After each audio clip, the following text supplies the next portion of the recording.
दोस्तों, जय भीम के नारों के साथ अब बहुजन समाज सड़कों पर उतर गया है और सरकार, भाजपा सरकार दो तरफा घिर चुकी है। यूजीसी के नए नियमों पर जैसे ही सुप्रीम कोर्ट ने रोक लगाई तो बहुजन समाज के छात्र, एससी, एसटी, ओबीसी सभी सड़कों पर उतरते हुए दिखाई दिए। ये तस्वीर देखिए, दिल्ली यूनिवर्सिटी की।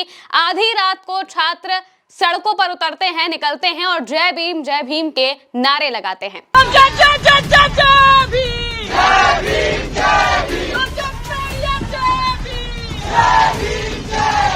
सिर्फ दिल्ली ही नहीं बल्कि इलाहाबाद यूनिवर्सिटी का भी यही हाल था। यूनिवर्सिटी के छात्र सड़कों पर प्रदर्शन करते हुए दिखाई देते हैं। जैसे ही सुप्रीम कोर्ट का फैसला आता है कि यूजीसी के नए नियमों पर रोक लग गई है तो तुरंत बहुजन समाज के छात्र नीला झंडा लिए सड़कों पर प्रदर्शन करते हुए जय भीम के नारे लगाते हुए नजर आते हैं। इतना ही नहीं, छात्र तो छात्र बल्कि अधिवक्ता भी अब छात्रों के समर्थन में आ चुके हैं और उनके लिए प्रदर्शन करते हुए दिखाई देते हैं। ये फतेहपुर के अधिवक्ता हैं जो कि बैनर पोस्टर लिए बाकायदा प्रदर्शन करते हुए नजर आ रहे हैं। यूजीसी लागू करने की मांग करते हुए दिखाई दे रहे हैं और एक बड़ा मार्च निकालते हुए भी नजर आए।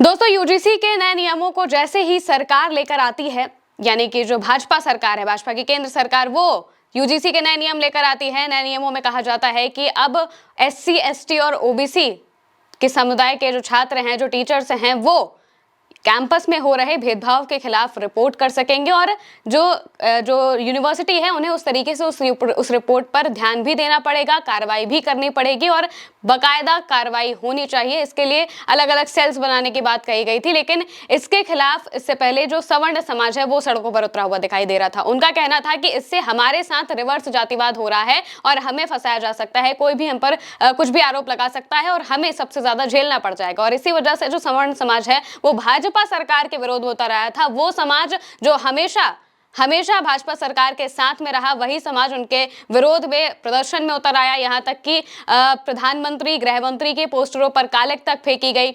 करनी सेना भी उतर आई और कहने लगी कि बीजेपी के कार्यकर्ताओं को हम दौड़ा कर मारेंगे अगर ये यूजीसी बिल वापस नहीं होता है। तो इस तरह के जो बयान हैं वो सामने आने लगे थे और लगातार सरकार के विरोध में सवर्ण समाज उतर गया था। अब इसको लेकर एक पीआईएल दाखिल की जाती है सुप्रीम कोर्ट में। सुप्रीम कोर्ट में पीआईएल दाखिल होती है तो इस पर सुनवाई होती है। सुप्रीम कोर्ट अपनी सुनवाई में इस बात को कहता है कि हम इस तरह की चीज को लागू होने नहीं दे सकते जिससे कि जातिवाद होने की या फिर कहा जाए कि समानता नहीं है इस बिल में। जिस तरीके से ये बिल ड्राफ्ट किया गया उसमें बहुत ज्यादा अस्पष्टता है, यानी कि बिल में बिल्कुल भी क्लैरिटी नहीं है कि किस तरीके से काम किया जाएगा, क्या रोड मैप है। और इस वजह से सुप्रीम कोर्ट ने सीधे सरकार को कहा कि वो बिल को नए तरीके से ड्राफ्ट करे और उसके बाद फिर अगली सुनवाई की जाएगी। लेकिन जैसे ही सुप्रीम कोर्ट नए नियमों पर रोक लगाता है तो जो बहुजन समाज के छात्र हैं, बहुजन समाज के लोग हैं, वो सड़कों पर उतरते हुए दिखाई दे जाते हैं। और बिल्कुल यही बात चंद्रशेखर आजाद रावत, जो कि नगीना से सांसद है, भीम आर्मी के चीफ हैं, उन्होंने भी अपने एक बयान में कही थी। जब यूजीसी बिल के खिलाफ लगातार सवर्ण समाज विरोध कर रहा था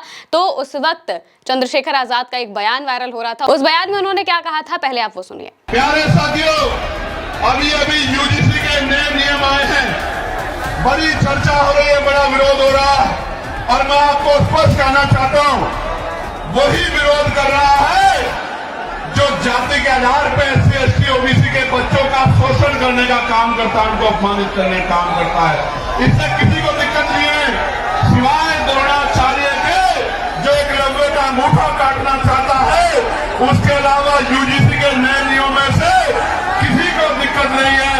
और मैं सरकार को कहना चाहता हूं, चंद मुट्ठी में लोगों की वजह से अगर यूजीसी पे फैसला वापस हुआ तो हम 85% बहुजन समाज के लोग सड़कों पे उतर के सरकार को बताने का काम करेंगे कि हमारे बच्चों पे जो जितना जो है बड़ी यूनिवर्सिटियों में सुसाइड और तमाम तरह के अटेम्प्ट हो रहे हैं, इस अपमान को, इस दर्द को हम लोग भूलने वाले नहीं। चेतावनी भी मैं सरकार को देना चाहता हूं। ये सरकार धर्म की बात करती है, गौरव यहाँ खड़े धर्म की बात सरकार करती है और अभी अपने धर्म के शंकराचार्यों के साथ कैसा व्यवहार कर रही है आप लोग देख लो। प्रयागराज इसका बहुत बड़ा उदाहरण है। दोस्तों, चंद्रशेखर आजाद ने अपने बयान में साफ तौर से इस बात को कहा था कि अगर ये बिल वापस होता है, ये बिल हटाया जाता है, तो पूरा 85% बहुजन समाज सड़कों पर उतर आएगा। और बिल्कुल यही होते हुए इस वक्त नजर भी आ रहा है। भीम आर्मी के भी नेता कार्यकर्ता सड़कों पर अलग अलग जगहों पर उतरे हैं। उत्तर प्रदेश में सड़कें नीले रंगों से पटी हुई दिखाई दे रही हैं, क्योंकि सिर्फ एक जगह पर ही नहीं बल्कि अलग अलग जगहों पर, पीलीभीत में भी और उत्तर प्रदेश के तमाम इलाकों में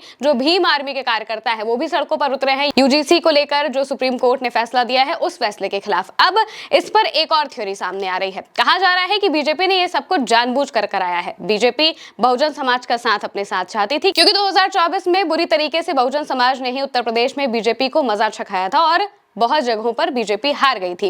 अब इस वजह से बीजेपी इस बात को समझ गई थी कि बहुजन समाज उनसे दूर हो रहा है और इसलिए उन्होंने यूजीसी का बिल लेकर आए। यूजीसी का बिल लाकर बहुजन समाज को अपने साथ करने की कोशिश की, लेकिन सवर्ण समाज दूर हो गए। सवर्ण समाज लगातार विरोध प्रदर्शन करने लगे और अब जब सुप्रीम कोर्ट ने ये फैसला दे दिया है तो अब जो बहुजन समाज है वो भी सड़कों पर उतरता हुआ दिखाई दे रहा है। और जाहिर सी बात है कि सरकार से उनकी मांग है कि किसी भी तरीके से इस बिल को लागू किया जाए। जो नया ड्राफ्ट बिल होगा वो बिल बहुत ज्यादा अहम हो जाएगा और इसको लेकर लगातार जो लोग हैं वो सड़कों पर उतरते हुए दिखाई दे रहे हैं। यानी कि जो बीजेपी सरकार है वो अलग अलग मोर्चों पर घिरती हुई नजर आ रही है। अब ये देखना होगा कि जब बिल को नए तरीके से ड्राफ्ट किया जाएगा, सुप्रीम कोर्ट की जब अगली सुनवाई और तब तक बहुजन समाज जिस तरीके से प्रदर्शन कर रहा है वो प्रदर्शन और कितने बड़े रूप में निकल कर सामने आएगा। फिलहाल के लिए मेरे साथ इस खबर में इतना ही। नमस्कार।